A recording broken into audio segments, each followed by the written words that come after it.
Vani Woodrick, who is the founder of I Understand. Without further ado, Vani, I would like to pass it off to you. Oh, thank you. Thank you, Whitney. You know, when I think back to my days at Davenport College before it was university, back in 1984, I never imagined my life's journey would bring me here to share my own story. As a young adult in that time, I had a dream, and that dream was the white picket fence, a loving husband, 3 kids, and a dog. And in 1986, my dream began and became a reality when I married Rob. Rob Woodrick is the family of D&W Food Center Woodrick. So we had 3 kids, Chase, Whitney, and Maddie. And we had the big house and the fancy cars and everything that you could want, because isn't that what we all strive for? Well, things change, dreams change, and they shift. But while my husband was still alive, we started the restaurant, Bistro Bella Vita, in downtown Grand Rapids. Maybe some of you have been there. I named it as I was being so grateful for the beautiful life, or Bella Vita life, that we were living. On the outside, so many things appeared to be perfect. And on the inside, there were struggles. There were struggles that I didn't know enough about anxiety. I didn't know that anxiety could lead to a deep-seated depression. I didn't know that depression could kill.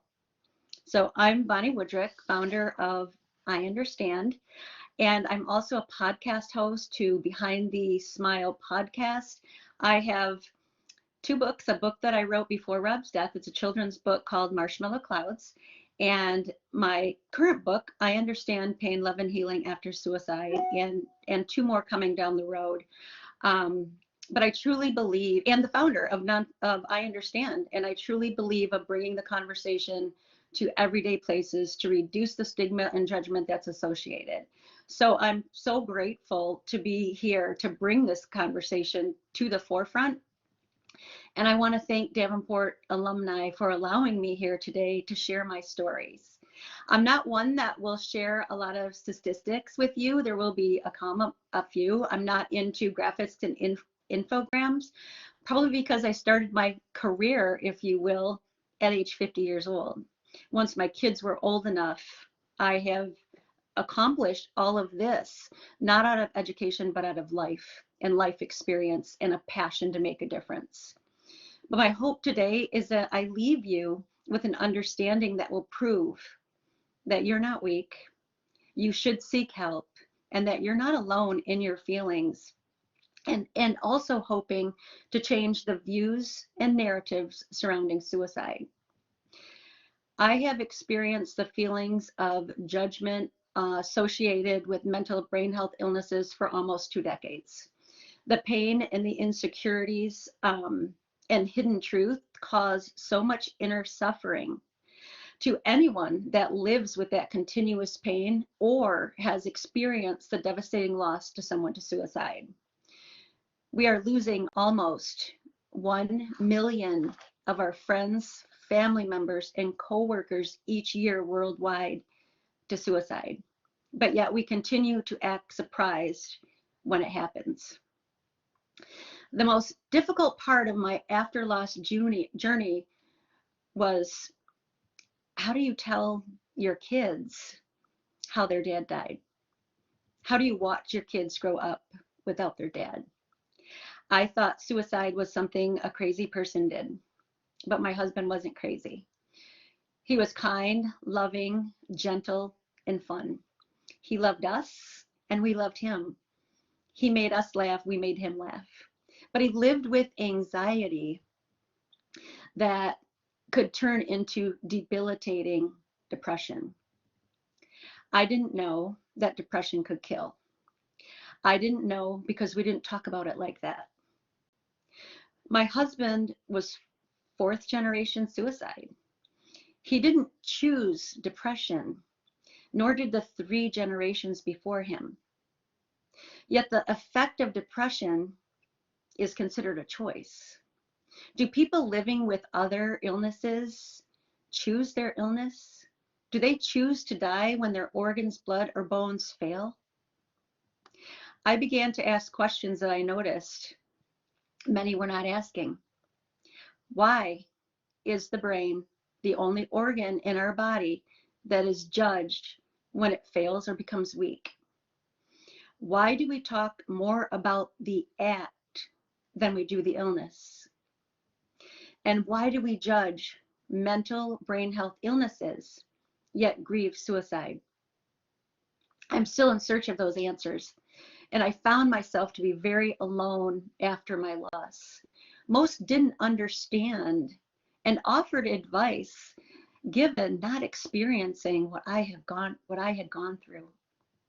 Many would say to me, get through that first year. It's always the hardest. I plowed my way through that first year, anticipating the grief-free pot of gold at the end of the rainbow, but it wasn't there. The pot of gold was empty, an empty feeling that lingered throughout my journey, not only the first year, but through the second, the third, and now the 18th. The anticipation of something magical happening once I got through the first year made the second more difficult than the first. Rather than hiding behind my husband's death, I started talking about it. I wanted to talk about how my husband lived, not how he died, because he was so much more than his illness. Yet so many were focused on his death. Most didn't know what to say, how to include me or the kids. A couple friends disappeared. I would get an occasional, Mike is out of town for dinner, can you join me? It was a rare occasion that I would be invited, and when I was kind of damned if you do and damned if you don't. I didn't want to go. I started changing the conversation because it was dark and scary, and it was unknown to me. I stopped lying rather than telling others my husband died in a more acceptable way, like a car accident, cancer, or a heart attack. The truth is, my husband died from depression. I would get looked at strange because many will say he committed. And did you know that up until 1964, suicide was considered a crime? That's where the word commit comes in. Or they would use completed. Do we complete other illnesses? Or even as harsh as he killed himself. Those comments would make me cringe and make my stomach sink to the depths. Following a suicide loss is the dreaded, most often asked question, how did he do it? Really? I have just experienced the most devastating, difficult, and painful loss, and you're asking me how? Do you know that brings me back to the moment that became a visual every time I closed my eyes? The moment that allowed me to not open a closed white door? The moment my life changed? The question forced me to suffer from self-proclaimed turtle syndrome.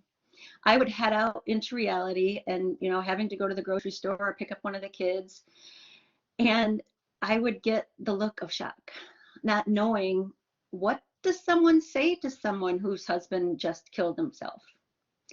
I would see the finger pointing, I would hear the whispers, and that was hard. It forced me back into my turtle shell. And I would slowly peek out and look around and try again, because I was tired of feeling alone in a crowded room. I was hurt by those that were talking about my husband in that way. I was hurt that they were talking more about how he died rather than why he died. My kids needed peace. My kids needed understanding. The love for my children allowed me to see something that many have a difficult time seeing after this type of loss or the grief that they're living with. It's not time that heals. Time just goes away. It is love that heals, and love can last and stay a long time. And it comes from unexpected places. be an unexpected place for someone else. We created the nonprofit organization I Understand, Love Heals because we understood that many won't ever deal with this, admit to this, or even seek help for mental illness. Learning as much as I could, supporting my children after 4 generations of loss, I had more questions. Why isn't the genetic component talked about? Why do we cover up, hide, and sweep mental brain health illnesses under the rug?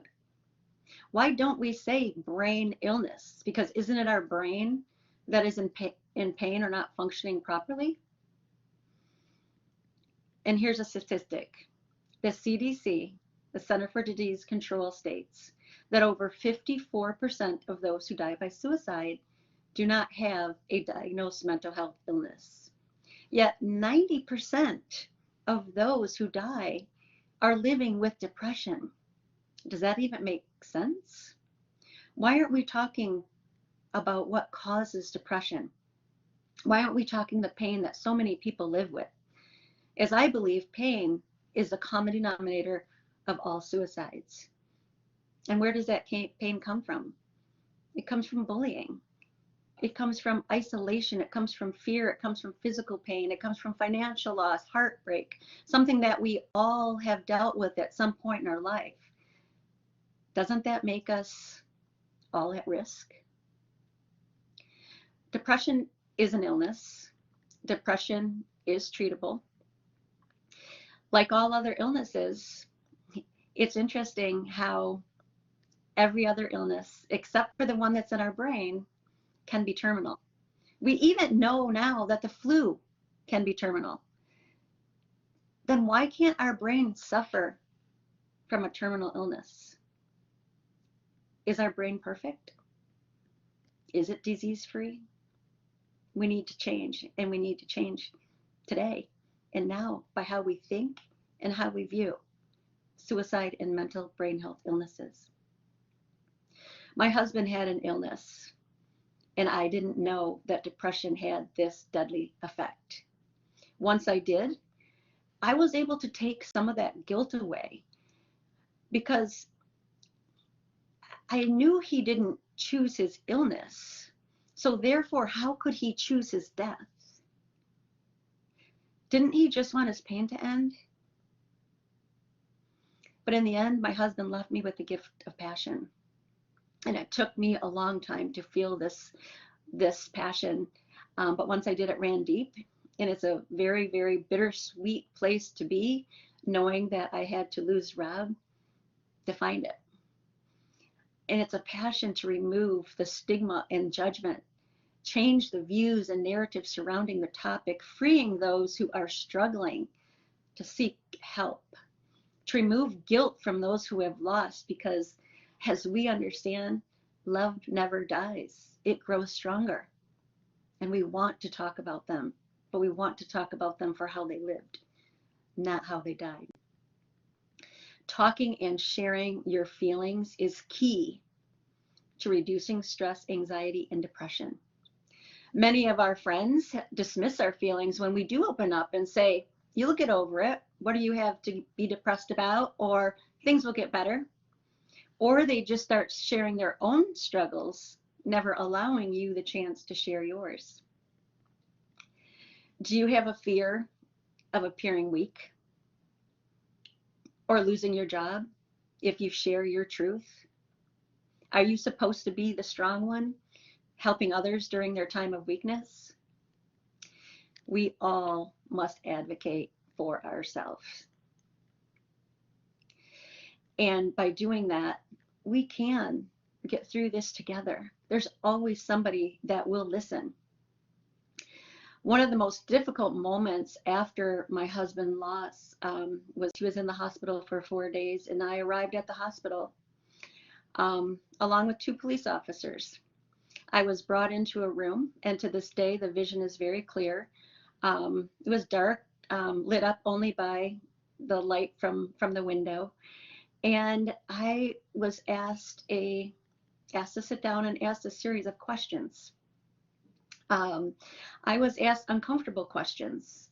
There was no compassion, no, I'm sorry for what you're going through.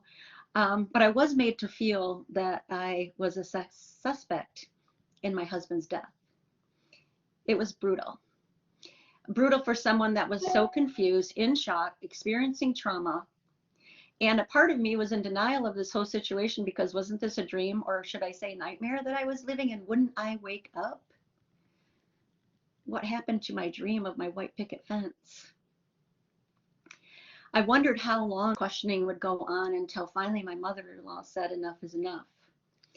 But all those years later, I still feel it. I still remember it. And I think about how less traumatizing that could have been. And I don't have the answers, but I do know I wasn't the only one who needed answers that day. And we need to support our police officers and our Michigan Sheriff's Association. And by doing so, we can work together and bring more compassion and comfort to those that need it the most. But all of these experiences that I was experiencing brought me to such a place of not wanting to talk about suicide, loss, and grief. I wanted to sweep it under the rug and pretend it never happened. There were generations before him, and we never talked about them. Wasn't suicide something crazy people did? I never thought about suicide much until after my husband lost his battle with depression. And it took me a good 10 years to finally open up and share. And by doing so, I found out I was no longer alone. I found people who have very different stories than mine, yet it was interesting. We all felt the same way about our losses. They understood the painful journey, the unanswered questions, the feeling of loneliness, the true feeling of loneliness, because so many people don't want to talk about it and they want to sweep it under the rug. I get it. It's a hard subject to talk about. Comments such as, how would your how could your husband do that? How did he do it? And you know your husband went to hell for killing himself? Many of you probably thought the same thing, made those sessions, or even judged someone. I know I did. I'm sure I was like many others. I thought those who killed themselves were crazy. But I had to learn the truth the hard way. Again, I didn't know that suicide was an effect of depression. And we need to start talking about it like that. When you go through this tremendous loss, it's difficult to even comprehend how to live your life without the person. But even more difficult was, how do we talk about it, and how do we tell our children and our family and our friends? You know, everyone around you, their life seems perfect because their life hasn't changed. Your friends can take moments out of their day to be with you, yet they still get to go home to their same family, same routine, same life. I knew people meant well, but some of the comments made with good intention would stun me, leaving me without words, all while I was experiencing this devastating and sudden loss from my husband from an illness that I did not realize could be terminal. People would ask or say, make comments, why would your husband do that to you and your kids? At least it's not a divorce. A divorce is so much harder. Oh, I lost my mom this year. She was 85 and she passed in her sleep. I know how you feel. And again, the most commonly asked question after a suicide loss, how did he do it? Does that how really matter? And that triggers my own PTSD. Ignorant people say dumb and ignorant things. And I began to realize that they didn't live my life. They didn't have the same type of loss that I did. Therefore, how could they understand that? So I let those comments go because I don't want you to have a loss like mine simply to understand. People have changed. Family that came around stopped. Friends that were friends of Couples no longer included me, and business relationships ended. Why? Why was this? Was it too hard? Did they blame me? The losses were significant all the way around. Being forced to live this new life with so many changes, so much loss, disappointment, and grief was not how that young college girl ever imagined her life to be. And I changed. I lied, and I lied many times and often. I didn't have it in me to tell people my husband died by suicide. I was so confused and afraid that we would be judged. I told people that he had cancer, as that was so much easier because cancer is an acceptable way to die. People support people with cancer and judge people who die by suicide. So I avoided people. That way I didn't have to worry about sharing something that I didn't understand and that was so painful. I became a widow. I became a widow at 39. I thought becoming a widow happened at like 89. What did this mean? I had no friends that were widows. I had no one to relate. My friends were married forever or divorced, and they couldn't begin to understand how painful it was to hear about their wedding anniversaries and weekend getaways, or listening to them complain about their ex-husband while getting Wednesdays off and every other weekend free. I wanted Wednesdays off. Being a widow after so much loss and disappointment was unimaginable.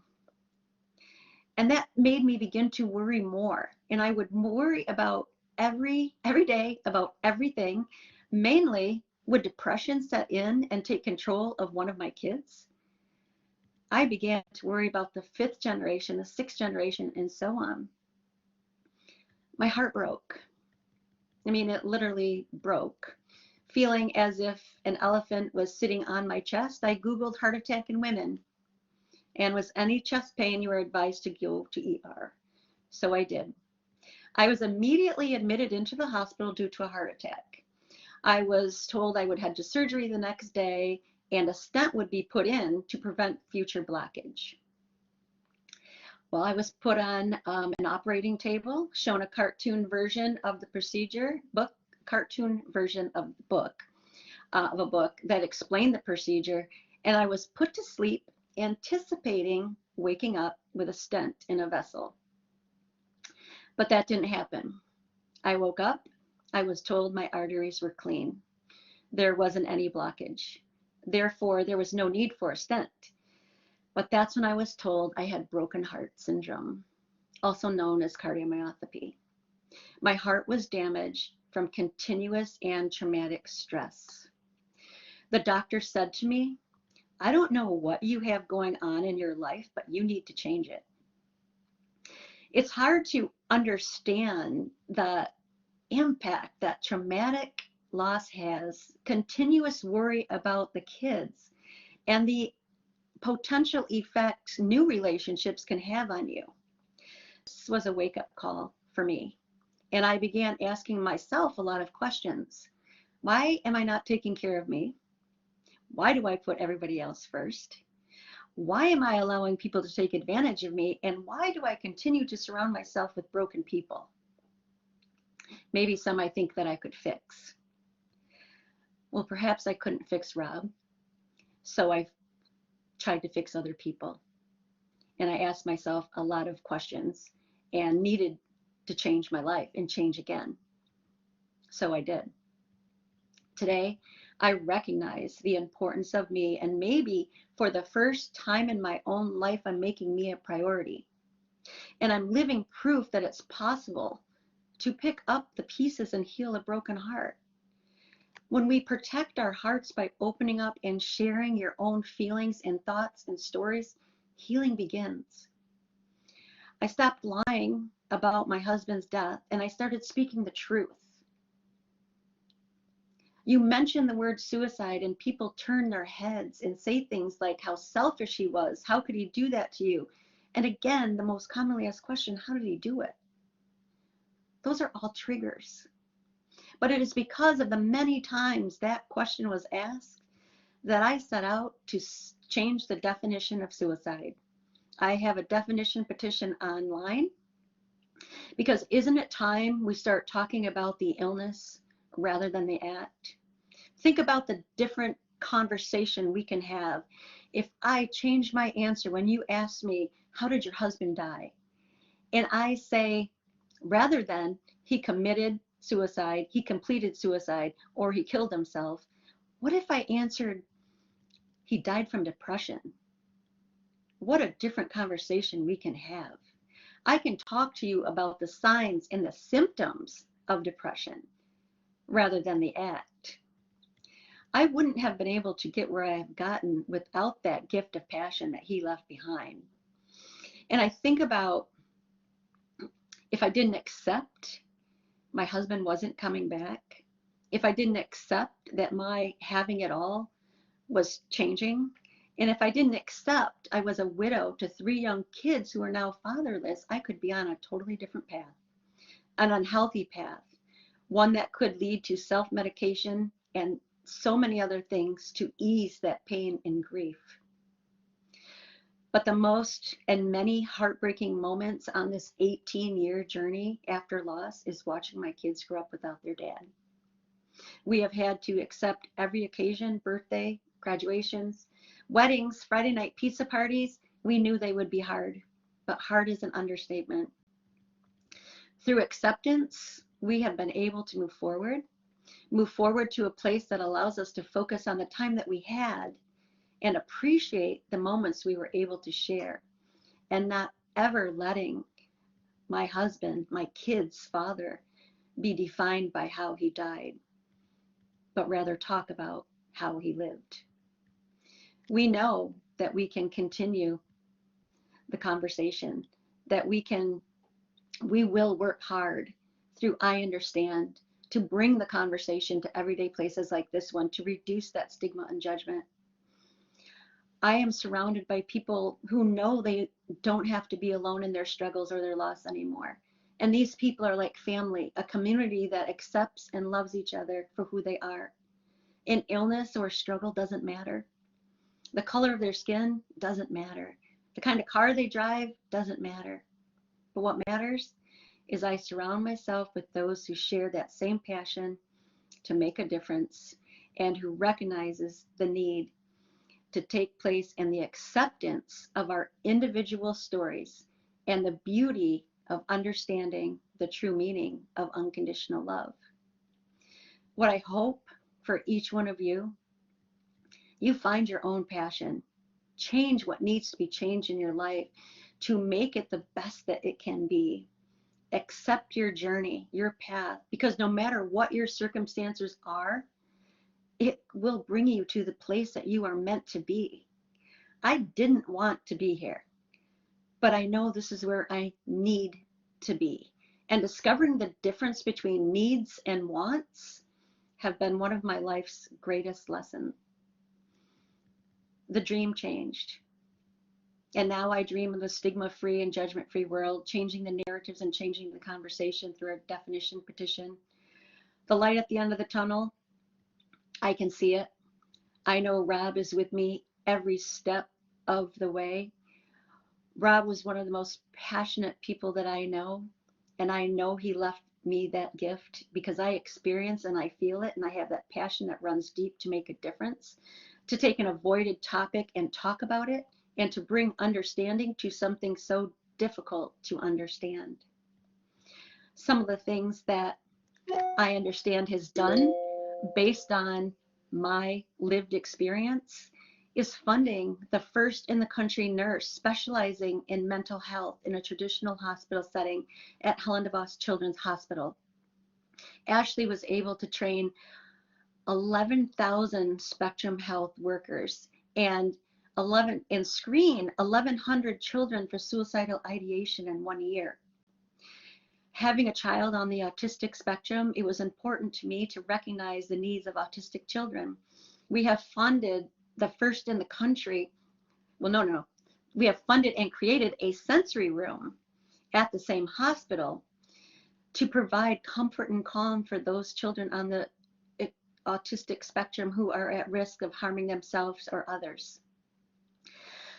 You heard my little story about the darkness that I felt after my husband's loss with the police. I have collaborated with the Michigan Sheriff's Association and have spoke on several different occasions. But my book, I Understand Pain, Love, and Healing After Suicide, is now a resource in all 52 units of the Michigan Sheriff's Association. 574 advocates have this book in their hands to provide as a resource after a mental health crisis. Our community partners are so important, and we have many, but we partner with Mosaic Counseling based out of Grand Haven for our support group. The lived experience, which is me and a trained professional, offers a unique experience. Our Where Care Share campaign, started simply by us creating t-shirts with I Understand to evoke conversation. What does that mean? And to show others you are judgment free. We have given away over 15,000 shirts today. Our Be the One training program, one, offer support, and narrate. Think about the words you use because they matter. E, encourage help. That's available at schools, churches, and businesses. Our partnership with Michigan State University College of Human Medicine at the end of Medical Mile. Maybe you've seen the sculpture, The Door's Always Open, showing you the door's always open to seek help that you need, and sometimes you're too weak to do it. So what are we afraid of outside the cage? Why aren't we going out? We're afraid of the judgment and stigma. So it's up to us, your friends, family, and coworkers, to go in that cage and help somebody else. When I started I Understand, I had no idea it would be as big as it is today, especially when it just started by giving t-shirts away. I found that when I lived my truth and expressed gratitude and believed in the more to what we see, and came to realize the dreaded comment that I always hated was actually a reality, is everything happens for a reason. That was a hard one for me to accept, but I accept that today. And I want to just share one short story with you before I wrap it up. And it's just to validate the power of sharing your stories, the more to what we see. And we never know what our life is where it's going to bring us. But a few years ago, we hosted Ginger Z, ABC meteorologist, and our hometown girl as our guest speaker for a fundraising event. I was kicking off my book at the time and gave Ginger a copy. Ginger and I quickly became friends and would meet and talk frequently. But about a year after our event, she called me in tears and she kept saying, your book. And I was thinking, okay, something in the book must have triggered her, and was concerned to what was bringing her all of these tears. She said the date November 8th jumped out on a page for her because she was reviewing dates for her own book at the time. She said, Bonnie, you walked in the hospital on November 4th, 2003. I walked out of the hospital November 4th, 2003, downtown Grand Rapids, same day, same place, same year, after a suicide attempt. We both began to cry, realizing our journey has been brought together, that we are connected so much deeper than we ever realized we could be.